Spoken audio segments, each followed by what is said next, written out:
Hello ಗೆಳೆಯರೆ, ನಮ್ಮ ಲಾಯಕ್ಸ್ ಪ್ರಸ್ತುತಪಡಿಸುತ್ತಿರುವ ಕನ್ನಡದಲ್ಲಿ ದೈನಂದಿನ ಸುದ್ದಿ ವಿಶ್ಲೇಷಣೆಗೆ ತಮಗೆಲ್ಲರಿಗೂ ಸ್ವಾಗತ. ಇಂದು ನಾವು ನೋಡಲಿದ್ದೇವೆ ಮಾರ್ಚ್ 28, 2026 ದಿ ಹಿಂದೂ ಪತ್ರಿಕೆಯಲ್ಲಿರ್ತಕ್ಕಂಥ ಇಂಪಾರ್ಟೆಂಟ್ ಆರ್ಟಿಕಲ್ಸ್ಗಳನ್ನು. ಚರ್ಚೆಯ ಮೊದಲನೇ ಆರ್ಟಿಕಲ್ ನೋಡೋದಾದರೆ, petrol diesel excise duty cut, prices won't drop. ಈ ಒಂದು ಇಶ್ಯೂ ನಮಗೆ GS ಪೇಪರ್ 2 ನಡೆಯಲ್ಲಿ government policies and intervention, GS paper 3 ನಡೆಯಲ್ಲಿ ಟ್ಯಾಕ್ಸೇಷನ್ ಸಿಸ್ಟಮ್ಗೆ ಸಂಬಂಧಪಟ್ಟಂತೆ ಕನೆಕ್ಟ್ ಆಗುವಂಥದ್ದು. ಆರ್ಟಿಕಲ್ನ ಒಂದು ಕಂಟೆಕ್ಸ್ಟ್ ಯಾವ ರೀತಿಯಾಗಿದೆ, ಪ್ರಸ್ತುತವಾಗಿ ಪೆಟ್ರೋಲ್ ಆಗಿರ್ಬೋದು, ಡೀಸೆಲ್ ಆಗಿರ್ಬೋದು, ಇವುಗಳಿಗೆ ಸಂಬಂಧಿಸಿದಂಥ ಒಂದು ಎಕ್ಸೈಸ್ ಡ್ಯೂಟಿನಲ್ಲಿ ಕಟ್ ಮಾಡಿದರೆ, ರೆಡ್ಯೂಸ್ ಮಾಡಿದರೆ.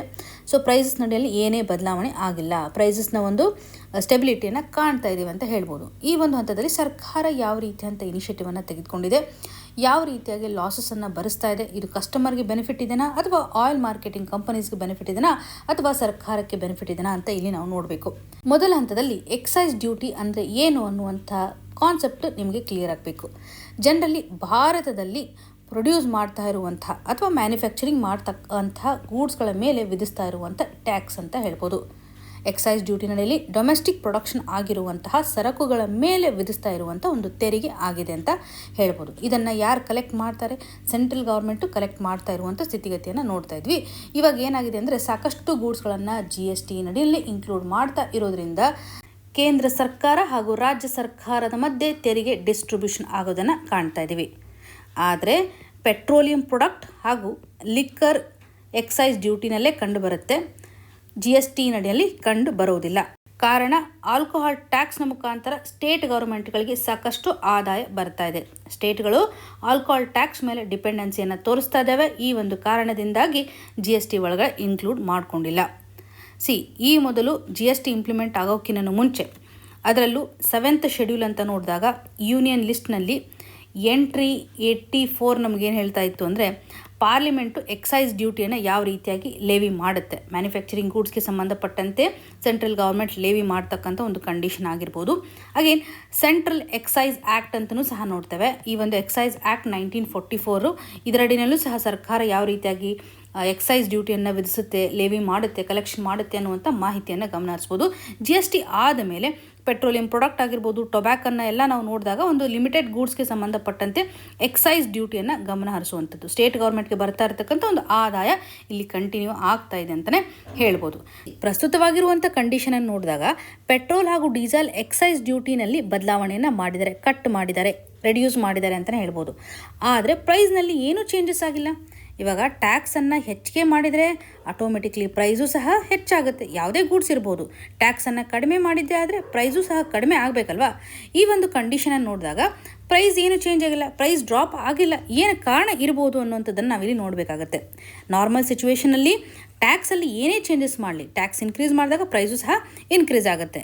ಯಾಕೆಂದರೆ ಟ್ಯಾಕ್ಸು ಮೊದಲಿಗಿನಕಿಂತ ಹೆಚ್ಚಾಗಿರೋದ್ರಿಂದ ಫೈನಲ್ ಗೂಡ್ನ ಒಂದು ಪ್ರೈಸು ಸಹ ಹೆಚ್ಚಾಗುತ್ತೆ. ಸಿಂಪಲ್ ಅಲ್ವಾ. ನಾರ್ಮಲ್ ಸಿಚುವೇಷನನ್ನು ತೆಗೆದುಕೊಂಡಾಗ ಪೆಟ್ರೋಲ್ನ ಕಾಸ್ಟ್ ಎಷ್ಟು ಮಟ್ಟಿಗೆ ಇರಬಹುದು, ಎಕ್ಸಾಂಪಲ್ನ ಮುಖಾಂತರ ಅರ್ಥ ಮಾಡ್ಕೊಳ್ಳಿಕ್ಕೆ ಟ್ರೈ ಮಾಡೋಣ. ಕಾಸ್ಟ್ ಆಫ್ ಪೆಟ್ರೋಲ್ ಅಂತ ಬಂದಾಗ ಒಂದು ಕ್ರೂಡ್ ಆಗಿರ್ಬೋದು, ರಿಫೈನಿಂಗ್ ಎಲ್ಲವನ್ನ ಕನ್ಸಿಡರ್ ಮಾಡಿ ಕಾಸ್ಟ್ ಅಂತ ನೋಡಿದಾಗ 60 ರೂಪೀಸ್ ಎಕ್ಸಾಂಪಲನ್ನು ತೆಗೆದುಕೊಳ್ಳೋಣ. ಇವಾಗ ಗೌರ್ಮೆಂಟ್ ಎಕ್ಸೈಸ್ ಡ್ಯೂಟಿಯನ್ನು ಹಾಕ್ತಾರೆ. ಎಕ್ಸೈಸ್ ಡ್ಯೂಟಿ ವಿಧಿಸಿದಾದ ಮೇಲೆ 20 ರೂಪೀಸ್ ಆ್ಯಡ್ ಆಗಿ ಟೋಟಲ್ ಪ್ರೈಸು 80 ರೂಪೀಸ್ ಇರುತ್ತೆ ಪರ್ ಲೀಟರ್ ಅಂತ ನಾವು ನೋಡ್ಬೋದು. ಸೊ ಫೈನಲ್ ಪ್ರೈಸ್ ಎಷ್ಟು ಮಟ್ಟಿಗಿದೆ ಪೆಟ್ರೋಲ್ದು, 80 ರೂಪೀಸ್ ಅಂತ ನಾವು ನೋಡ್ತಾ ಇದ್ದೀವಿ. ಇದು ನಾರ್ಮಲ್ ಸಿಚುವೇಷನ್ ಅಡಿನಲ್ಲಿ. ಇವಾಗ ಸರ್ಕಾರಕ್ಕೆ ಬರ್ತಾ ಇರತಕ್ಕಂಥ ಆದಾಯ ಎಷ್ಟು ಮಟ್ಟಿಗಿರುತ್ತೆ, ಒಂದು ಪೆಟ್ರೋಲ್ ಮೇಲೆ 20 ರೂಪೀಸ್ ಸರ್ಕಾರಕ್ಕೆ ಬರ್ತಾ ಇರುವಂಥ ಒಂದು ಆದಾಯ, ಇದು ನಿಮಗೆ ಕ್ಲಿಯರಾಗಿ ಗೊತ್ತಿರಲಿ. ಇವಾಗಿರ್ತಕ್ಕಂಥ ಪರಿಸ್ಥಿತಿಯನ್ನು ನೋಡಿದಾಗ ಗ್ಲೋಬಲ್ ಲೆವೆಲಲ್ಲಿ ಇರುವಂಥ ಅನ್ಸರ್ಟನಿಟಿ ಆಗಿರ್ಬೋದು ಅಥವಾ ಡೊಮೆಸ್ಟಿಕ್ ಲೆವೆಲಲ್ಲೂ ಸಹ ಡಿಮ್ಯಾಂಡ್ ಆ್ಯಂಡ್ ಸಪ್ಲೈನ ಮಿಸ್ಮ್ಯಾಚ್ ಆಗಿರುತ್ತೆ, ರಾ ಮೆಟೀರಿಯಲ್ನ ಒಂದು ರಿಕ್ವೈರ್ಮೆಂಟ್ಸ್ ಆಗಿರ್ಬೋದು, ಇವೆಲ್ಲವನ್ನು ಕನ್ಸಿಡರ್ ಮಾಡಿದಾಗ ಕಾಸ್ಟ್ ಸಹ ಹೆಚ್ಚಾಗುವಂಥ ಸಾಧ್ಯತೆ ಇದೆ. ಆಟೋಮೆಟಿಕ್ಲಿ ನಿಮ್ಗೆ ಗೊತ್ತಾಗುತ್ತೆ ಪೆಟ್ರೋಲ್ನ ಒಂದು ಬೆಲೆ, ಕಾಸ್ಟ್ ಜಾಸ್ತಿ ಆಗುತ್ತೆ ಅಂತ. ಕಾಸ್ಟ್ ಎಷ್ಟು ಮಟ್ಟಿಗಿರುವುದು, 70 ರೂಪೀಸ್ ಕಾಸ್ಟ್ ಇದೆ ಅಂತ ಅಂದ್ಕೊಳ್ಳಿ. ಒಂದು ವೇಳೆ ಸರ್ಕಾರ ಇವಾಗ ವಿಧಿಸ್ತಾ ಇರುವಂಥ 20 ರೂಪಾಯಿ ಎಕ್ಸೈಸ್ ಡ್ಯೂಟಿಯನ್ನು ಹಾಗೆ ಇಟ್ಟರಂತ ತಿಳ್ಕೊಳ್ಳಿ, ಆವಾಗ ಒಟ್ಟಾರೆಯಾಗಿರುವಂಥ ಪ್ರೈಸಸ್ಸು 90 ರೂಪೀಸ್ ಆಗುತ್ತೆ. ಫೈನಲ್ ಪ್ರೈಸ್ ಎಷ್ಟು ಮಟ್ಟಿಗಿರ್ಬೋದು, 90 ರೂಪೀಸನ್ನು ನಾವು ಪರ್ ಲೀಟರ್ಗೆ ವಿಧಿಸಬೇಕಾಗುತ್ತೆ. ಆದರೆ ಸರ್ಕಾರ ಇವಾಗ ಏನು ಮಾಡ್ತಾ ಇದೆ ಅಂತಂದರೆ, ಈ ಒಂದು ಎಕ್ಸೈಸ್ ಡ್ಯೂಟಿಯನ್ನು ರೆಡ್ಯೂಸ್ ಮಾಡಿದೆ. 20 ರೂಪೀಸ್ ಇರುವಂಥದ್ದನ್ನು 10 ರೂಪೀಸ್ಗೆ ರಿಡಕ್ಷನ್ ಮಾಡಿದೆ ಅಂತ ಅಂದ್ಕೊಳ್ಳಿ. 10 ರೂಪೀಸ್ ರೆಡ್ಯೂಸ್ ಆಗಿದೆ ಅಂತಂದರೆ ಈ 10 ರೂಪೀಸ್ ಯಾರಿಗೆ ಕೊಡ್ತಾರೆ ಅಂತಂದರೆ ಕಂಪನೀಸ್ಗಳಿಗೆ ಕೊಡ್ತಾರೆ. ಇದರಿಂದ ಕಂಪನಿಗಳಿಗೆ 10 ರೂಪೀಸ್ ಲಾಸ್ ಆಗ್ತಾ ಇದೆಯಲ್ಲ, ಇದನ್ನ ಸರ್ಕಾರ ಭರಿಸ್ತಾ ಇದೆ. ಸರ್ಕಾರಕ್ಕೆ ಈ ಮೊದಲು 20 ರೂಪೀಸ್ ಬರ್ತಾ ಇತ್ತು, ಇನ್ಮೇಲೆ 10 ರೂಪೀಸ್ ಬರುತ್ತೆ. ಆಲ್ರೆಡಿ ಕಟ್ ಡೌನ್ ಮಾಡಿದ್ದಾರೆ. ಇಲ್ಲಿ ಕನ್ಸ್ಯೂಮರ್ಸ್ಗೆ ಯಾವುದೇ ರೀತಿಯಂತ ಬೆನಿಫಿಟ್ ಆಗ್ತಾ ಇಲ್ಲ. ಬಿಕಾಸ್ ನಾವು ಮೊದಲು 80 ರೂಪೀಸ್ ಪೇ ಮಾಡ್ತಾ ಇದ್ವಿ, ಇವಾಗೂ ಸಹಿತ 80 ರೂಪೀಸನ್ನು ಪೇ ಮಾಡ್ತಾ ಇದ್ದೀವಿ. ಸೇಮ್ ಟು ಸೇಮ್ ಇದೆ. ಅಂದರೆ ಒಂದು ಪ್ರೈಸಲ್ಲಿ ಏನೂ ಬದಲಾವಣೆಯನ್ನು ಮಾಡಿಲ್ಲ. ಆದರೆ ಕಂಪನಿಗಳ ಲಾಸಸ್ಸನ್ನು ಭರಿಸಲಿಕ್ಕೆ ಸರ್ಕಾರ ಎಕ್ಸೈಸ್ ಡ್ಯೂಟಿನಲ್ಲಿ ಸ್ವಲ್ಪ ವೇರಿಯೇಷನ್ಸನ್ನು ಮಾಡಿದೆ. ಇದು ನಿಮಗೆ ಕ್ಲಿಯರಾಗಿ ಗೊತ್ತಿರಲಿ. ಬಿಕಾಸ್ ಸಡನ್ನಾಗಿ ಇನ್ಫ್ಲೇಷನ್ ಆಗಬಾರ್ದಲ್ವಾ. ಸೊ ಸಡನ್ನಾಗಿ ಇನ್ಫ್ಲೇಷನ್ ಆದರೂ ಕೂಡ ಸಾಕಷ್ಟು ತೊಂದರೆಗಳು ಇಲ್ಲಿ ಕ್ರಿಯೇಟ್ ಆಗುತ್ತೆ. ಪಬ್ಲಿಕ್ನಲ್ಲೂ ಸಹ ಒಂದು ಪ್ಯಾನಿಕ್ನೆಸ್ ಕ್ರಿಯೇಟ್ ಆಗಬಹುದು. ಫಿನಾನ್ಷಿಯಲ್ ಸ್ಟ್ರೆಸ್ಗಳು ಸಹ ಕ್ರಿಯೇಟ್ ಆಗುತ್ತೆ. ಈ ಒಂದು ಹಂತದಲ್ಲಿ ಸರ್ಕಾರಕ್ಕೆ ಬರ್ತಾ ಇರತಕ್ಕಂಥ ಆದಾಯ ಸ್ವಲ್ಪ ಕಡಿಮೆ ಆಗುತ್ತೆ. ಆದರೆ ಕಂಪನಿಗೆ ಆಗ್ತಾ ಇರುವಂಥ ಒಂದು ಲಾಸಸ್ಸನ್ನು ಸರ್ಕಾರವೇ ಭರಿಸ್ತಾ ಇದೆ ಅನ್ನುವಂಥ ಕ್ಲಾರಿಟಿ ನಮ್ಗೆ ಇಲ್ಲಿ ಇಂಪಾರ್ಟೆಂಟ್. ಯಾಕೆ ಪ್ರೈಸ್ ಬದಲಾವಣೆ ಆಗಿಲ್ಲ ಅಂತ ನಿಮ್ಗೆ ಅರ್ಥ ಆಗಿದೆ ಅಂತ ಅನ್ಕೋತೀನಿ. ಇಲ್ಲಿ ನಿಮ್ಗೊಂದು ಸಿಂಪಲ್ ಪ್ರಶ್ನೆಯನ್ನು ಕೇಳುವಂಥದ್ದಾದರೆ, ಕಸ್ಟಮ್ ಡ್ಯೂಟಿ ಅಂದರೆ ಏನು? ಎಕ್ಸೈಸ್ ಡ್ಯೂಟಿ ಬಗ್ಗೆ ತಿಳ್ಕೊಂಡ್ರಲ್ವಾ, ಕಸ್ಟಮ್ ಡ್ಯೂಟಿ ಅಂದರೆ ಏನು? ನಿಮಗೇನು ಗೊತ್ತಿದೆ ಕಮೆಂಟಲ್ಲಿ ಮೆನ್ಷನ್ ಮಾಡಿ. ಸಿಂಪಲ್ ಡೆಫಿನೇಷನ್ ನಿಮ್ಗೆ ಗೊತ್ತಿರೋದನ್ನು ಕಮೆಂಟಲ್ಲಿ ಮೆನ್ಷನ್ ಮಾಡಿ.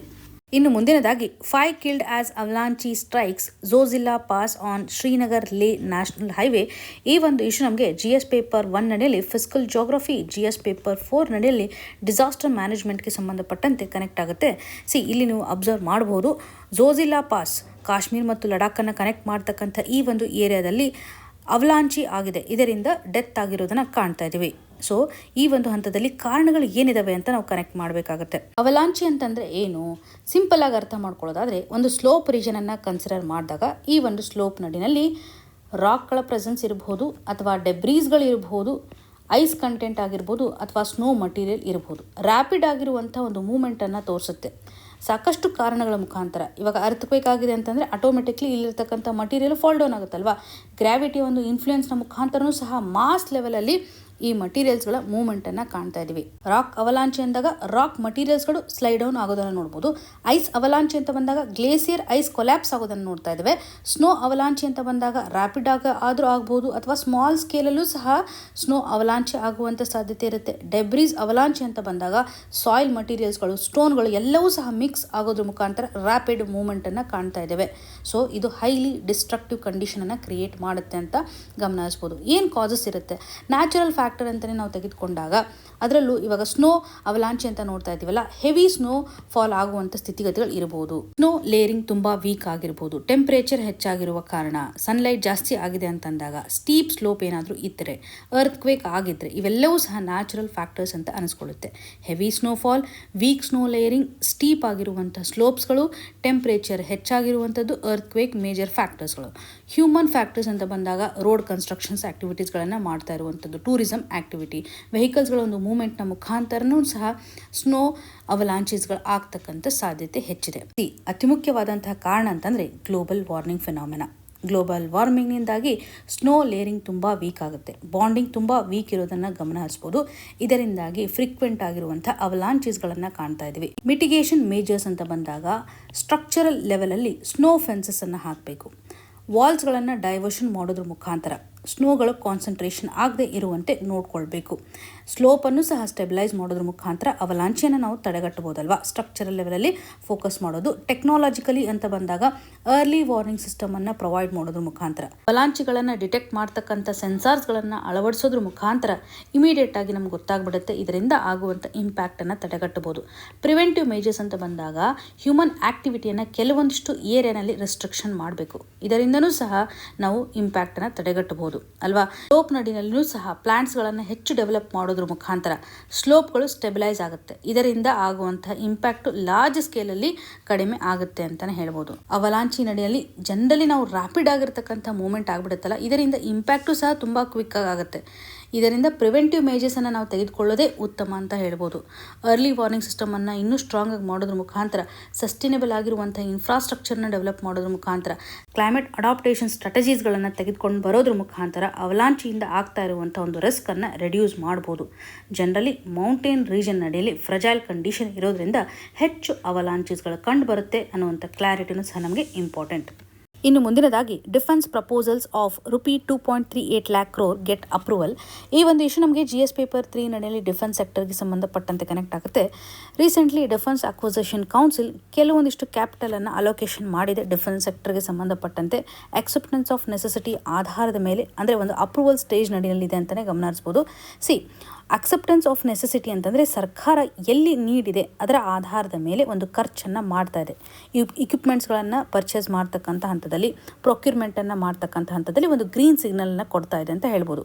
ಪ್ರೊಕ್ಯೂರ್ಮೆಂಟ್ ಅಂತ ಬಂದಾಗ ಸಾಕಷ್ಟು ಸೆಕ್ಟರ್ಸ್ ನಡೆಯಲಿ. ಫಾರ್ ಎಕ್ಸಾಂಪಲ್ ಇವಾಗ ಆರ್ಮಿ ಸೆಕ್ಟರ್ಗೆ ಬೇಕಾಗ್ತಕ್ಕಂಥ ಒಂದು ರಿಕ್ವೈರ್ಮೆಂಟ್, ಆರ್ಮಿ ಸೆಕ್ಟರ್ನಲ್ಲಿ ಏನು ಬೇಕಾಗುತ್ತೆ, ಒಂದು ಟ್ರ್ಯಾಕಿಂಗ್ ಸಿಸ್ಟಮ್ ಇಂಪಾರ್ಟೆಂಟ್, ಡ್ರೋನ್ಸ್ಗಳನ್ನು ಪ್ರೊಕ್ಯೂರ್ ಮಾಡುವಂಥ ಆಧಾರದ ಮೇಲೆ, ಮಿಸೈಲ್ಸ್ಗಳಾಗಿರ್ಬೋದು, ಏರ್ಕ್ರಾಫ್ಟ್ಗೆ ಸಂಬಂಧಪಟ್ಟಂತೆ ಒಂದು ಪ್ರೊಕ್ಯೂರ್ಮೆಂಟ್ ಆಗಿರ್ಬೋದು. ಏರ್ ಫೋರ್ಸ್ ಅಂತ ಬಂದಾಗ ಕೂಡ ಇಲ್ಲಿ ಲಾಂಗ್ ರೇಂಜ್ ಆಗಿರುವಂಥ ಒಂದು ಸರ್ಫೇಸ್ ಟು ಏರ್ ಮಿಸೈಲ್ ಸಿಸ್ಟಮನ್ನು ಡಿಪ್ಲಾಯ್ ಮಾಡ್ಕೋಬೇಕು ಅನ್ನುವಂಥ ಹಂತದಲ್ಲಿ ಒಂದು ಅಲೋಕೇಶನ್ಸನ್ನು ಮಾಡ್ತಾ ಇದ್ದಾರೆ. ಇದರಿಂದ ನಮ್ಮ ಒಂದು ಸ್ಟ್ರಾಟಜಿಕ್ ಮೊಬಿಲಿಟಿ ಎನ್ಹಾನ್ಸ್ ಆಗುತ್ತೆ, ಏರ್ ಡಿಫೆನ್ಸ್ನ ಒಂದು ಕೆಪಾಬಿಲಿಟಿನೂ ಸಹ ಎನ್ಹಾನ್ಸ್ ಆಗುತ್ತೆ ಅಂತಲೇ ಗಮನ ಹರಿಸ್ಬೋದು. ಒಂದು ಕೋಸ್ಟ್ ಗಾರ್ಡ್ ಅಂತಲೂ ಬಂದಾಗ ಇವಾಗ ಮ್ಯಾರಿಟೈಮ್ ಸೆಕ್ಯೂರಿಟಿ ತುಂಬ ಇಂಪಾರ್ಟೆಂಟ್, ಕೋಸ್ಟಲ್ ಸೆಕ್ಯೂರಿಟಿ ತುಂಬ ಇಂಪಾರ್ಟೆಂಟ್ ಆಗುತ್ತೆ. ಡಿಸಾಸ್ಟರ್ ರೆಸ್ಪಾನ್ಸಿಗೋಸ್ಕರ ನಾವು ಕೆಪಾಬಿಲಿಟೀಸನ್ನು ಹೊಂದಬೇಕು ಅನ್ನುವಂತಹ ನಿಟ್ಟಿನಲ್ಲಿ ಸಾಕಷ್ಟು ಅಲೋಕೇಶನ್ಸನ್ನು ಮಾಡ್ತಾ ಇದ್ದಾರೆ. ಈ ಒಂದು ಪ್ರಪೋಸಲನ್ನು ಕಾಣ್ಬೋದು. ಬೇಸಿಕ್ ಅಂಡರ್ಸ್ಟ್ಯಾಂಡಿಂಗ್ ಅಂತಂದರೆ ಮಿಲಿಟರಿ ಮಾಡರ್ನೈಸೇಷನ್ ಮಾಡಲಿಕ್ಕೆ ಮುಂದಾಗ್ತಾ ಇರೋದನ್ನು ಗಮನ ಹರಿಸ್ಬೋದು. ಇವಾಗ ಏನೇ ಒಂದು ಅಟ್ಯಾಕ್ ಆದ್ರೂ ಸಹ ನಾವೊಂದು ರೆಡಿನೆಸ್ಸನ್ನು ತೋರಿಸ್ಬೇಕು ಅಂತಂದರೆ ನಮ್ಮ ಹತ್ರನೂ ಸಹ ಕೆಪಾಬಿಲಿಟಿ ಇರಬೇಕು. ಅಪ್ಗ್ರೇಡೇಷನ್ ಮಾಡೋದು ಇಂಪಾರ್ಟೆಂಟ್, ಮಾಡರ್ನೈಸೇಷನ್ ಮಾಡೋದು ಇಂಪಾರ್ಟೆಂಟ್ ಆಗುತ್ತೆ. ಮಲ್ಟಿ ಡೊಮೈನ್ ಕೆಪಾಬಿಲಿಟಿಯನ್ನು ನಾವು ಹೊಂದಬೇಕಾಗುತ್ತೆ. ಏರ್, ಲ್ಯಾಂಡ್, ಸಿ ಎಲ್ಲ ನಡಿನಲ್ಲೂ ಸಹ ಒಂದು ಸ್ಟ್ರಾಂಗ್ ಆಗಿರ್ತಕ್ಕಂಥ ಕೆಪಾಬಿಲಿಟಿ ಇಂಪಾರ್ಟೆಂಟು ಅನ್ನುವಂಥ ನಿಟ್ಟಿನಲ್ಲಿ. ನ್ಯಾಷನಲ್ ಸೆಕ್ಯೂರಿಟಿ ಅಂತ ಬಂದಾಗ ಪ್ರಸ್ತುತವಾಗಿ ಒಂದು ಬಾರ್ಡರ್ ಇಶ್ಯೂನ ನೋಡ್ತೇವೆ. ಚೈನಾ ಆಗಿರ್ಬೋದು, ಪಾಕಿಸ್ತಾನ ಆಗಿರ್ಬೋದು, ಡ್ರೋನ್ ವಾರ್ಫೇರ್ ಥ್ರೆಟ್ಗಳು ಇವಾಗ ನಡೀತಾ ಇರುವಂಥದ್ದನ್ನು ನೋಡ್ತಾ ಇದ್ವಿ. ಬೆಟರ್ ನಾವು ಪ್ರಿಪೇರ್ ಇರಬೇಕು ಅನ್ನುವಂಥ ನಿಟ್ಟಿನಲ್ಲಿ ಮಾಡರ್ನೈಸೇಷನನ್ನು ಮಾಡ್ತಾ ಇದ್ದಾರೆ. ಜೊತೆಗೆ ಒಂದು ಆತ್ಮನಿರ್ಭರ ಭಾರತನ್ನು ನಾವು ಡಿಫೆನ್ಸ್ ಸೆಕ್ಟರ್ನಲ್ಲಿ ತೆಗೆದುಕೊಂಡು ಬರಬೇಕಾಗಿದೆ ಅಂತ ಹೇಳ್ಬೋದು. ಭಾರತದಲ್ಲೇ ನಾವು ಒಂದು ಡೆವಲಪ್ಮೆಂಟನ್ನು ಮಾಡಬೇಕು ಅನ್ನುವಂಥ ನಿಟ್ಟಿನಲ್ಲಿ, ಹಾಗಾಗಿ ಒಂದು ಪ್ರೊಕ್ಯೂರ್ಮೆಂಟನ್ನು ಮಾಡುವಂಥ ಆಸ್ಪೆಕ್ಟನ್ನು ಇಲ್ಲಿ ಗಮನ ಹರಿಸ್ಬೋದು. ಡಿಫೆನ್ಸ್ ಅಕ್ವಿಸಿಷನ್ ಕೌನ್ಸಿಲ್ನ ಆಧಾರದ ಮೇಲೆ ಪ್ರಿಲಿಮ್ಸಲ್ಲಿ ನಾವು ಕ್ವಶನ್ಸ್ಗಳನ್ನು ಎಕ್ಸ್ಪೆಕ್ಟ್ ಮಾಡ್ಬೋದು. ಭಾರತದಲ್ಲಿ ಡಿಫೆನ್ಸ್ ಪ್ರೊಕ್ಯೂರ್ಮೆಂಟ್ ಅಂತ ಬಂದಾಗ ಇದೊಂದು ಹೈಯೆಸ್ಟ್ ಡಿಸಿಷನ್ ಮೇಕಿಂಗ್ ಬಾಡಿ ಅಂತ ಅನ್ಸ್ಕೊಳ್ಳುತ್ತೆ. ಕ್ಯಾಪಿಟಲ್ ಅಕ್ವಿಸಿಷನ್, ವೆಪನ್ ಸಿಸ್ಟಮ್ ಆಗಿರ್ಬೋದು, ಪ್ಲಾಟ್ಫಾರ್ಮ್ಗೆ ಸಂಬಂಧಪಟ್ಟಂತೆ ಒಂದು ಅಕ್ವಿಸಿಷನ್ ಇರುತ್ತಲ್ಲ, ಇದಕ್ಕೆ ಎಷ್ಟರ ಮಟ್ಟಿಗೆ ನಾವು ಕ್ಯಾಪಿಟಲನ್ನು ಅಲೋಕೇಶನ್ ಮಾಡ್ತಾ ಇದ್ದೀವಿ ಅನ್ನುವಂಥ ನಿರ್ಧಾರವನ್ನು ಡಿಫೆನ್ಸ್ ಅಕ್ವಿಸಿಷನ್ ಕೌನ್ಸಿಲ್ ತೆಗೆದುಕೊಳ್ಳುತ್ತೆ. ಇದರ ಚೇರ್ಮನ್ ಯಾರು ಇರ್ತಾರೆ ಅಂದರೆ ಡಿಫೆನ್ಸ್ ಮಿನಿಸ್ಟರ್ ಅವರು ಇರ್ತಾರೆ. ರಾಜನಾಥ್ ಸಿಂಗ್ ಅವರು ಪ್ರಸ್ತುತವಾಗಿ ಇದರ ಚೇರ್ಮನ್ ಇದ್ದಾರೆ. ಇವರನ್ನು ಹೊರತುಪಡಿಸಿ ಚೀಫ್ ಆಫ್ ಡಿಫೆನ್ಸ್ ಸ್ಟಾಫ್ ಅವರು ಇರ್ತಾರೆ. ಆರ್ಮಿ, ನೇವಿ, ಏರ್ ಫೋರ್ಸ್ನ ಚೀಫ್ಗಳು ಸಹ ಇಲ್ಲಿರ್ತಾರೆ. ಡಿಫೆನ್ಸ್ ಸೆಕ್ರೆಟರಿ ಅವರ ಪ್ರೆಸೆನ್ಸನ್ನು ನೋಡ್ಬೋದು. ಇದರೊಂದಿಗೆ ಡಿಫೆನ್ಸ್ ಪ್ರೊಡಕ್ಷನ್, ಫಿನಾನ್ಸ್, ಈ ರೀತಿಯಾಗಿ ಸಿವಿಲಿಯನ್ ಲೀಡರ್ಶಿಪ್ನ ಒಂದು ಪ್ರೆಸೆನ್ಸನ್ನು ಗಮನಿಸ್ತಾ ಇದ್ದೀವಿ. ಈ ಒಂದು ಕೌನ್ಸಿಲ್ ನಡೆಯಲ್ಲಿ ಮಿಲಿಟರಿ ಹಾಗೂ ಸಿವಿಲಿಯನ್ ಲೀಡರ್ಶಿಪ್ಪನ್ನು ನೋಡ್ತಾ ಇದ್ದೀವಿ. ಡಿಫೆನ್ಸ್ ಇಕ್ವಿಪ್ಮೆಂಟ್ಸ್ಗಳನ್ನು ಬೈ ಮಾಡ್ತಕ್ಕಂಥ ಹಂತದಲ್ಲಿ ಒಂದು ಅಕ್ಸೆಪ್ಟೆನ್ಸ್ ಆಫ್ ನೆಸೆಸಿಟಿಯ ಆಧಾರದ ಮೇಲೆ ಅಪ್ರೂವಲನ್ನು ಕೊಡ್ತಾ ಇದೆ, ಗ್ರ್ಯಾಂಟನ್ನು ಕೊಡ್ತಾ ಇದೆ ಅಂತ ಹೇಳ್ಬೋದು. ಇದರಿಂದ ಭಾರತದ ಒಂದು ಇಕ್ವಿಪ್ಮೆಂಟ್ಸ್ಗಳನ್ನು ಬೈ ಮಾಡಲಿಕ್ಕೆ ಎನ್ಕರೇಜ್ ಮಾಡುತ್ತೆ. ಮೇಕ್ ಇನ್ ಇಂಡಿಯಾ ಸಹ ಎನ್ಕರೇಜ್ ಮಾಡುತ್ತೆ ಅಂತ ಹೇಳ್ಬೋದು. ಇಂಡಿಜಿನಸ್ ಪ್ರೊಡಕ್ಷನನ್ನು ಎನ್ಕರೇಜ್ ಮಾಡುವಂಥದ್ದು. ಇದೊಂದು ಸ್ಟ್ರಾಟಜಿಕ್ ಡಿಸಿಷನ್ ಮೇಕಿಂಗ್ ಬಾಡಿ ಆಗಿದೆ. ವೆಪನ್ ಸಿಸ್ಟಮನ್ನು ರಿವ್ಯಾಂಪ್ ಮಾಡುವಂಥ ಹಂತದಲ್ಲಿ ಇದರ ಕಾಂಟ್ರಿಬ್ಯೂಷನನ್ನು ನಾವು ನೋಡಬೇಕಾಗಿದೆ. Very important. ಯಾಕೆ DAC ಇಂಪಾರ್ಟೆಂಟ್ ಆಗುತ್ತೆ? ನ್ಯಾಷನಲ್ ಸೆಕ್ಯೂರಿಟಿ ಆಧಾರದ ಮೇಲೆ ಎಫಿಷಿಯೆಂಟ್ ಆಗಿಯೂ ಸಹ ನಾವು ಸ್ಪೆಂಡಿಂಗನ್ನು ಮಾಡಬೇಕಾಗುತ್ತಲ್ವ. ಇಲ್ಲಿ ಸೆಲ್ಫ್ ರಿಲಯನ್ಸನ್ನು ಸಹ ತೋರಿಸಬೇಕಾಗುತ್ತೆ, ಟ್ರಾನ್ಸ್ಪರೆನ್ಸಿಯನ್ನು ಸಹ ತೋರಿಸಬೇಕಾಗುತ್ತೆ. ಇಲ್ಲಿ ಒಂದು ಡಿಫೆನ್ಸ್ ಡೀಲ್ ಅಂತ ಬಂದಾಗ ಕರಪ್ಷನ್ ಆಗಬಾರ್ದು, ಹಾಗಾಗಿ ಟ್ರಾನ್ಸ್ಪರೆನ್ಸಿಯನ್ನು ತೋರಿಸುವಂಥದ್ದು. ಸೆಲ್ಫ್ ರಿಲಯನ್ಸ್ ಅಂತ ಬಂದಾಗ ಡೊಮೆಸ್ಟಿಕ್ ಲೆವೆಲಲ್ಲಿ ಒಂದು ಡಿಫೆನ್ಸ್ ಇಂಡಸ್ಟ್ರಿಯನ್ನು ನಾವು ಬೂಸ್ಟ್ ಮಾಡ್ತಾ ಇದ್ದೀವಿ ಅಂತ ಹೇಳ್ಬೋದು. ಎಫಿಷಿಯನ್ಸಿನೂ ಸಹ ಇಲ್ಲಿ ತೋರಿಸ್ತಾ ಇದ್ದೀವಿ. ಬಜೆಟ್ ಅಲೋಕೇಶನ್ಸನ್ನು ಸರಿಯಾಗಿ ಮಾಡ್ತಾ ಇದ್ದೀವಿ. ಹಾಗಾಗಿ ಈ ಒಂದು ಡಿಫೆನ್ಸ್ ಅಕ್ವಿಸಿಷನ್ ಕೌನ್ಸಿಲ್ ನಮಗೆ ತುಂಬ important, very important for prelims exam. ಇನ್ನು ಮುಂದಿನ ಆರ್ಟಿಕಲ್ಗೆ ಶಿಫ್ಟ್ ಆಗೋದಾದರೆ, beyond the rhetoric of the north south divide. ಈ ಒಂದು ಇಶ್ಯೂ ನಮಗೆ GS ಪೇಪರ್ 2 ನಡೆಯಲ್ಲಿ ಪೊಲಿಟಿ ಆ್ಯಂಡ್ ಗವರ್ನೆನ್ಸ್ ಸೆಕ್ಷನ್ಗೆ ಸಂಬಂಧಪಟ್ಟಂತೆ ಕನೆಕ್ಟ್ ಆಗುತ್ತೆ. ಈ ಒಂದು ಆರ್ಟಿಕಲ್ ನಡೆಯಲ್ಲಿ ಭಾರತದಲ್ಲಿ ಪ್ರಸ್ತುತವಾಗಿ ಸೋಷೋ ಎಕನಾಮಿಕ್ ಡಿವೈಡನ್ನು ಕಾಣ್ತಾ ಇದ್ದೀವಿ. ಅದರಲ್ಲೂ ನಾರ್ತ್ ಸೌತ್ ಸೋಷೋ ಎಕನಾಮಿಕ್ ಡಿವೈಡನ್ನು ನಾವು ಫೇಸ್ ಮಾಡ್ತಾ ಇದ್ದೀವಿ. ಇದರಿಂದ ನ್ಯಾಷನಲ್ ಯೂನಿಟಿಗೆ ಒಂದು ಥ್ರೆಟ್ ಕ್ರಿಯೇಟ್ ಆಗುವಂಥ ಸಾಧ್ಯತೆ ಹೆಚ್ಚಾಗಿದೆ ಅಂತ ಆಥರ್ ಅವರು ಹೇಳ್ತಾ ಇದ್ದಾರೆ. ಅದರಲ್ಲೂ ಪ್ರಸ್ತುತವಾಗಿ ಡಿಲಿಮಿಟೇಷನ್ಗೆ ಸಂಬಂಧಪಟ್ಟಂತೆ ಕನೆಕ್ಟ್ ಮಾಡೋದ್ರ ಮುಖಾಂತರ, ಡಿಲಿಮಿಟೇಷನ್ ನಡೆಯಲ್ಲಿ ಪಾಪ್ಯುಲೇಷನ್ ಆಧಾರದ ಮೇಲೆ ಪೊಲಿಟಿಕಲ್ ರಿಪ್ರೆಸೆಂಟೇಷನಲ್ಲಿ ಒಂದು ಸೀಟ್ ರೀಡಿಸ್ಟ್ರಿಬ್ಯೂಷನ್ ಮಾಡ್ತಾರೆ ಅಂತ ಹೇಳ್ಬೋದಲ್ವಾ. ಈ ಒಂದು ಹಂತದಲ್ಲಿ ಸೌತ್ ಹಾಗೂ ನಾರ್ತ್ ರೀಜನ್ ಅನ್ನ ಮತ್ತೆ ಡಿವೈಡ್ ಮಾಡತಕ್ಕಂಥ ಸ್ಥಿತಿಗತಿಗಳು ಕ್ರಿಯೇಟ್ ಆಗಬಹುದು ಅನ್ನುವಂಥ ಎಚ್ಚರಿಕೆಯನ್ನ ಆಥರ್ ಅವರು ಇಲ್ಲಿ ಕೊಡ್ತಾ ಇದ್ದಾರೆ. ಸೌತ್ ಇಂಡಿಯಾವನ್ನು ನಾವು ನೋಡಿದಾಗ ಪೆನಿನ್ಸುಲಾರ್ ಸ್ಟೇಟ್ಸ್ ಅಂತ ಕರಿತೇವೆ. ಈ ಒಂದು ಸೌತ್ ಇಂಡಿಯಾದಲ್ಲಿ ಹ್ಯೂಮನ್ ಡೆವಲಪ್ಮೆಂಟ್ ಹೆಚ್ಚಾಗಿರುವಂಥದ್ದು, ಎಜುಕೇಷನ್ ಆಗಿರ್ಬೋದು, ಹೆಲ್ತ್ ಆಸ್ಪೆಕ್ಟ್ ಅಂತ ಬಂದಾಗ ನಾರ್ತ್ ಇಂಡಿಯಾಕ್ಕಿಂತ ಹೆಚ್ಚು ಪರ್ಫಾರ್ಮೆನ್ಸನ್ನು ಸೌತ್ ಇಂಡಿಯಾದಲ್ಲಿ ನಾವು ಕಾಣ್ತಾ ಇದ್ದೇವೆ. ಹಾಗೂ ಹೈ ಪರ್ ಕ್ಯಾಪಿಟಾ ಇನ್ಕಮನ್ನು ನೋಡ್ಬೋದು ಸೌತ್ ಸ್ಟೇಟ್ಸ್ ನಡಿನಲ್ಲಿ. ಪಾಪ್ಯುಲೇಷನ್ ಗ್ರೋತು ಸಹ ಕಡಿಮೆ ಇದೆ. ಪಾಪ್ಯುಲೇಷನನ್ನು ಕಂಟ್ರೋಲ್ ಮಾಡಿದರೆ ಪಾಪ್ಯುಲೇಷನ್ ಗ್ರೋತು ಕಡಿಮೆ ಇರೋದನ್ನು ನೋಡ್ತಾ ಇದ್ವಿ. ಅದೇ ನಾರ್ತ್ ಸ್ಟೇಟ್ ಅಂತ ನಾವು ನೋಡಿದಾಗ ಲೋವರ್ ಇನ್ಕಮ್ ಲೆವೆಲನ್ನು ಗಮನ ಹರಿಸ್ಬೋದು. ಪರ್ ಕ್ಯಾಪಿಟಾ ಇನ್ಕಮು ಸಹ ಕಡಿಮೆ ಇದೆ. ಪಾಪ್ಯುಲೇಷನ್ ಸಹ ಜಾಸ್ತಿ ಇರುವಂಥ ಸ್ಥಿತಿಗತಿಗಳನ್ನು ನೋಡ್ತಾ ಇದ್ದೀವಿ. ಹ್ಯೂಮನ್ ಡೆವಲಪ್ ಇಂಡಿಕೇಟರ್ಸ್ಗಳು ಸಹ ತುಂಬ ಪುವರ್ ಇರುವಂಥ ಸ್ಥಿತಿಗತಿಗಳನ್ನು ನಾವು ನೋಡ್ಬೋದು when we compare with south state. ಇವಾಗ ಡಿಲಿಮಿಟೇಷನ್ ನಡಿನಲ್ಲಿ ಪಾಪ್ಯುಲೇಷನ್ನ ಆಧಾರದ ಮೇಲೆ ಸೀಟ್ಸ್ಗಳನ್ನು ಅಲೋಕೇಶನ್ ಮಾಡ್ತಾ ಇದ್ವಿ. ಹಾಗಾಗಿ ಎಕನಾಮಿಕ್ ಎಂಪವರ್ಮೆಂಟ್ ಇರುವಂಥದ್ದು ಸೌತ್ ಸ್ಟೇಟ್ನಲ್ಲಿ. Economic power is not equal to political power. Political ಪವರನ್ನು ನಾವು ಅಸೈನ್ ಮಾಡ್ತಾ ಇರುವಂಥದ್ದು ಪಾಪ್ಯುಲೇಷನ್ ರಿಚ್ ಆಗಿರುವಂಥ ನಾರ್ತ್ ಸ್ಟೇಟ್ಸ್ಗಳಿಗೆ. ಫ್ಯೂಚರ್ ಡೇಸ್ ನಡೆಯಲ್ಲಿ ಈ ಒಂದು ಡಿಲಿಮಿಟೇಷನ್ ಕ್ರೈಸಿಸನ್ನು ನೋಡಿದಾಗ ನಾರ್ತ್ ಸ್ಟೇಟ್ಗಳು ಹೆಚ್ಚು ಸೀಟ್ಸನ್ನು ಪಡೆದುಕೊಳ್ತವೆ, ಸೌತ್ ಸ್ಟೇಟ್ಸ್ಗಳು ಕಡಿಮೆ ಸೀಟ್ಸನ್ನು ಪಡೆದುಕೊಳ್ತವೆ. ಸೌತ್ ಸ್ಟೇಟ್ ನಡೆಯಲ್ಲಿ ಎಕನಾಮಿಕ್ ಕಾಂಟ್ರಿಬ್ಯೂಷನ್ ಜಾಸ್ತಿ ಇದೆ, ಎಕನಾಮಿಕಲ್ ಎಂಪವರ್ಮೆಂಟನ್ನು ನಾವು ನೋಡ್ತಾ ಇದ್ದೀವಿ. ಆದರೂ ಕೂಡ ಸೀಟ್ಸ್ ಅಲೋಕೇಶನ್ ಅಂತ ಬಂದಾಗ ಪೊಲಿಟಿಕಲ್ ರಿಪ್ರೆಸೆಂಟೇಷನ್ ತುಂಬ ಕಡಿಮೆ ಇರೋದನ್ನು ನೋಡ್ತಾ ಇದ್ವಿ. ಇದರಿಂದ ಸೌತ್ ರೀಜನ್ ಪೊಲಿಟಿಕಲ್ ಮಾರ್ಜಿನಲೈಸೇಷನನ್ನು ಫೇಸ್ ಮಾಡಬೇಕಾಗುತ್ತೆ. ಫೆಡರಲ್ ಇಂಬ್ಯಾಲೆನ್ಸು ಸಹ ಇಲ್ಲಿ ಕ್ರಿಯೇಟ್ ಆಗುತ್ತೆ ಅಂತ ಹೇಳ್ಬೋದು. ಬೇಸಿಕಲಿ ಸೌತ್ ರೀಜನ್ಗಳು ಎಕನಾಮಿಕಲಿ ಸ್ಟ್ರಾಂಗ್ ಇದ್ದಾವೆ, ವೆಲ್ತನ್ನು ಜನ್ರೇಟ್ ಮಾಡ್ತಾ ಇದ್ದಾವೆ. ಇವರು ಅಂಡರ್ ರಿಪ್ರೆಸೆಂಟೇಷನನ್ನು ಫೀಲ್ ಮಾಡಬೇಕಾಗತ್ತೆ ಅಂತ ಹೇಳ್ಬೋದು. ಪುವರ್ ಇರ್ತಕ್ಕಂಥ ರಾಷ್ಟ್ರಗಳು ಪೊಲಿಟಿಕಲ್ ಡಾಮಿನೇಷನ್ಸನ್ನು ತೋರಿಸ್ತಾ ಇದ್ದಾವೆ. ಇದರಿಂದ ರೀಜನಲ್ ಟೆನ್ಷನ್ಗಳು ಕ್ರಿಯೇಟ್ ಆಗ್ತವೆ. ಮುಂದಿನ ದಿನಗಳಲ್ಲಿ ರಾಷ್ಟ್ರಗಳು ಅಟಾನಮಿಯನ್ನು ಸಹ ಡಿಮ್ಯಾಂಡ್ ಮಾಡ್ತಕ್ಕಂತಹ ಕಂಡೀಷನ್ ಇರ್ಬೋದು. ಇದರಿಂದ ನಮ್ಮ ಯೂನಿಟಿಗೆ ಥ್ರೆಟ್ ಕ್ರಿಯೇಟ್ ಆಗುತ್ತೆ. ತಮಿಳುನಾಡು ಇವಾಗ ಎಷ್ಟರ ಮಟ್ಟಿಗೆ ಸ್ಟ್ರಾಂಗ್ ಇದೆ ಅಂತ ನೋಡ್ಬೋದು ಅಲ್ವಾ. ಸೆಂಟ್ರಲ್ ಗೌರ್ಮೆಂಟ್ ಏನಾದರೂ ಒಂದು ಇನಿಷಿಯೇಟಿವನ್ನು ತೆಗೆದುಕೊಂಡು ಬಂದಾಗ ಅದರಲ್ಲೂ ಒಂದು ಫೆಡರಲ್ ಸ್ಟ್ರಕ್ಚರ್ನ ಡಿಸ್ಟರ್ಬ್ ಮಾಡ್ತಕ್ಕಂಥ ಇನಿಷಿಯೇಟಿವ್ ಏನಾದರೂ ಇದ್ದರೆ ತಮಿಳುನಾಡು ಸರ್ಕಾರ ಮೊದಲು ವಾಯ್ಸನ್ನು ಎತ್ತುತ್ತೆ. ಸೊ ಈ ಒಂದು ಹಂತದಲ್ಲಿ ಒಂದು ಡಿಸ್ಪ್ರೊಪೋರ್ಷನಾಲಿಟಿಯನ್ನು ಕ್ರಿಯೇಟ್ ಮಾಡ್ದಂಗೆ ಆಗುತ್ತೆ ಫ್ಯೂಚರ್ ಡೇಸ್ ನಡೆಯಲ್ಲಿ. ಪಾಪ್ಯುಲೇಷನ್ ಆಧಾರದ ಮೇಲೆ ನಾರ್ತ್ ಒಂದು ಅಡ್ವಾಂಟೇಜನ್ನು ತೆಗೆದುಕೊಳ್ಳುತ್ತೆ. ಡೆವಲಪ್ಮೆಂಟ್ ಹೊಂದಿದ್ರೂ ಕೂಡ ಸೌತ್ ನಡಿನಲ್ಲಿ ಸರಿಯಾದಂಥ ಒಂದು ಅಲೋಕೇಶನ್ ಆಗದೆ ಇರುವಂಥ ಸ್ಥಿತಿಗತಿಗಳು ಇಲ್ಲಿ ಕಂಡುಬರುತ್ತೆ. ಸೊ ಹಾಗಾಗಿ ಬೆಟರ್ ವೇನಲ್ಲಿ ಆಥರ್ ಅವರು ಸಜೆಷನ್ ಮಾಡ್ತಾ ಇರುವಂಥದ್ದು ಪರ್ ಕ್ಯಾಪಿಟಾ ಇನ್ಕಮ್ನ ಆಧಾರದ ಮೇಲೆ ನಾವು ಯಾಕೆ ಅಲೋಕೇಶನ್ಸನ್ನು ಮಾಡಬಾರ್ದು ಅಲ್ವಾ. ಸೌತ್ ಸ್ಟೇಟ್ಸ್ಗಳು ನಮ್ಮ ಒಂದು GDPಗೆ ಹೆಚ್ಚು ಕಾಂಟ್ರಿಬ್ಯೂಷನ್ಸನ್ನು ಮಾಡ್ತಾ ಇದ್ದಾವೆ, ಆದರೂ ಕೂಡ ಪೊಲಿಟಿಕಲ್ ರಿಪ್ರೆಸೆಂಟೇಷನ್ ಕಡಿಮೆ ಆಗುವಂಥ ಸಾಧ್ಯತೆ ಹೆಚ್ಚಾಗಿದೆ. ಸೌತ್ ಸ್ಟಡಿಯಲ್ಲೂ ಸಹ ಪ್ರಾಬ್ಲಮ್ಗಳಿದ್ದಾವೆ. ಇವಾಗ ಗ್ರೋತನ್ನು ಕಾಣ್ತಾ ಇದ್ದೀವಿ. ನಿಜವಾಗ್ಲೂ ಈ ಒಂದು ಗ್ರೋತ್ ಡೆವಲಪ್ಮೆಂಟಲ್ ಆಸ್ಪೆಕ್ಟು ಇನ್ಕ್ಲೂಸಿವ್ ಇದನ್ನು ಅನ್ನುವಂಥದ್ದು ಇಂಪಾರ್ಟೆಂಟ್ ಕ್ವಶನ್ ಆಗುತ್ತೆ. ಇಲ್ಲಿ ಇನ್ಕ್ಲೂಸಿವ್ ಆಗಿರುವಂಥ ಡೆವಲಪ್ಮೆಂಟನ್ನು ಎನ್ಶೋರ್ ಮಾಡಲಿಕ್ಕೆ ಆಗ್ತಾ ಇದೆನಾ. ಸೌತ್ ಸ್ಟೇಟ್ಸ್ ನಡಿನಲ್ಲೂ ಇನ್ಇಕ್ವಾಲಿಟಿ ಇದೆ. ಮಿಡಲ್ ಇನ್ಕಮ್ ಟ್ರ್ಯಾಪನ್ನು ನಾವು ಗಮನ ಹರಿಸ್ಬೋದು. ವೆಲ್ತ್ ಡಿಸ್ಟ್ರಿಬ್ಯೂಷನ್ ಅಂತ ಬಂದಾಗ ಅನ್ಇಕ್ವಲ್ ಕಂಡೀಷನನ್ನು ಕಾಣ್ತಾ ಇದ್ವಿ. ಸೋಷಿಯಲ್ ಇಶ್ಯೂಸ್ಗಳು, ಎಕ್ಸಾಂಪಲ್ ಕ್ಯಾಸ್ಟ್ ಇಶ್ಯೂ ಆಗಿರ್ಬೋದು, ಜೆಂಡರ್ ಇನ್ಇಕ್ವಾಲಿಟಿ, ಈ ರೀತಿಯಾದಂಥ ಸೊಸೈಟಲ್ ಪ್ರಾಬ್ಲಮ್ಸ್ಗಳನ್ನು ಸೌತು ಸಹ ಫೇಸ್ ಮಾಡ್ತಾ ಇದೆ. ಸೊ ಇಲ್ಲಿರುವಂಥ ಒಂದು ಸೊಲ್ಯೂಷನ್ ಏನಂತಂದರೆ ನಾವು ಕೇವಲ ಒಂದು ಎಮೋಷ್ನಲ್ ಆಗಿರ್ಬೋದು ಅಥವಾ ರೀಜನಲ್ ಲೆವೆಲಲ್ಲಿ ನಿರ್ಧಾರವನ್ನು ತೆಗೆದುಕೊಳ್ಳಬಾರ್ದು. ಬ್ಯಾಲೆನ್ಸ್ಡ್ ಆಗಿರುವಂತಹ ಫೆಡ್ರಲಿಸಮ್ ಕಂಡೀಷನನ್ನು ಇಲ್ಲಿ ಎನ್ಶೋರ್ ಮಾಡಬೇಕು. ಸೀಟ್ ಅಲೋಕೇಶನ್ ಮಾಡುವಾಗ ಸೀಟ್ ಡಿಸ್ಟ್ರಿಬ್ಯೂಷನ್ ಮಾಡ್ತಕ್ಕಂಥ ಹಂತದಲ್ಲಿ ಫೇರ್ ಆಗಿರುವಂಥ ಸೀಟ್ ಡಿಸ್ಟ್ರಿಬ್ಯೂಷನನ್ನು ಮಾಡಬೇಕು. ಇನ್ಕ್ಲೂಸಿವ್ ಗ್ರೋತ್ ಅಂತ ಬಂದಾಗ ಬೇಸಿಕಲಿ ನಾವು ಲಿಟ್ರಸಿ, ವೇಜಸ್, ಸೋಷಿಯಲ್ ಜಸ್ಟಿಸ್ ಈ ರೀತಿಯಂಥ ಆಸ್ಪೆಕ್ಟ್ನ ಆಧಾರದ ಮೇಲೆ ಫೋಕಸ್ ಮಾಡಬೇಕಾಗತ್ತಲ್ವಾ. ಇದರ ಆಧಾರದ ಮೇಲೆ ಸೌತ್ ರೀಜನ್ಗೆ ಸರಿಯಾದಂತಹ ಪೊಲಿಟಿಕಲ್ ರಿಪ್ರೆಸೆಂಟೇಷನನ್ನು ಕೊಡಬೇಕಾಗತ್ತೆ. ನಾವು ಕೇವಲ ಪಾಪ್ಯುಲೇಷನ್ ಕ್ರೈಟೀರಿಯಾವನ್ನು ಮಾತ್ರ ಮಾಡದೆ ಎಕನಾಮಿಕಲಿ ಎಷ್ಟು ಮಟ್ಟಿಗೆ ಕಾಂಟ್ರಿಬ್ಯೂಷನ್ ಮಾಡ್ತೇವೆ ಅನ್ನುವಂಥದ್ದನ್ನು ಗಮನದಲ್ಲಿ ಇಟ್ಕೊಂಡು ಫೇರ್ ಆಗಿರ್ತಕ್ಕಂಥ ಒಂದು ಡಿಸ್ಟ್ರಿಬ್ಯೂಷನನ್ನು ಪ್ರೊವೈಡ್ ಮಾಡಬೇಕು. ಇದರಿಂದ ಲಾಂಗ್ ಟರ್ಮಲ್ಲಿ ನಾವು ಗ್ರೋತನ್ನು ಕಾಣಲಿಕ್ಕೆ ಸಾಧ್ಯತೆ ಅಥವಾ ಇನ್ಕ್ಲೂಸಿವ್ ಆಗಿರ್ತಕ್ಕಂಥ ಡೆವಲಪ್ಮೆಂಟನ್ನು ಕಾಣಲಿಕ್ಕೆ ಸಾಧ್ಯತೆ ಇದೆ ಅಂತ ಆಥರ್ ಅವರು ಇಲ್ಲಿ ಎಂಫಸಿಸ್ ಮಾಡ್ತಾ ಇದ್ದಾರೆ. ಫೆಡರಲಿಸಮ್ ಸಂಬಂಧಪಟ್ಟಂಥ ಇಶ್ಯೂನ ಅಡ್ರೆಸ್ ಮಾಡುವಾಗ ಇಲ್ಲಿರುವಂಥ ಡೈಮೆನ್ಷನ್ಸ್ಗಳನ್ನು ಯೂಸ್ ಮಾಡ್ಕೋಬೋದು. ಸೊ ಇವತ್ತು ಡಿಸ್ಕಸ್ ಮಾಡಿರ್ತಕ್ಕಂಥ ಆರ್ಟಿಕಲ್ಸ್ಗಳು ನಿಮಗೆ ನೀಟಾಗಿ ಅರ್ಥ ಆಗಿದೆ ಅಂತ ಭಾವಿಸ್ತಾ ಇದ್ದೀನಿ. ನಿಮಗೇನೇ ಕನ್ಸರ್ನ್ ಇದ್ದರೂ ಕೂಡ ನಮಗೆ ಕಮೆಂಟ್ ಮುಖಾಂತರ ತಿಳಿಸಿಕೊಡಿ ಅಂತ ಹೇಳ್ತಾ ಆಲ್ ದ ವೆರಿ ಬೆಸ್ಟ್. ಧನ್ಯವಾದಗಳು.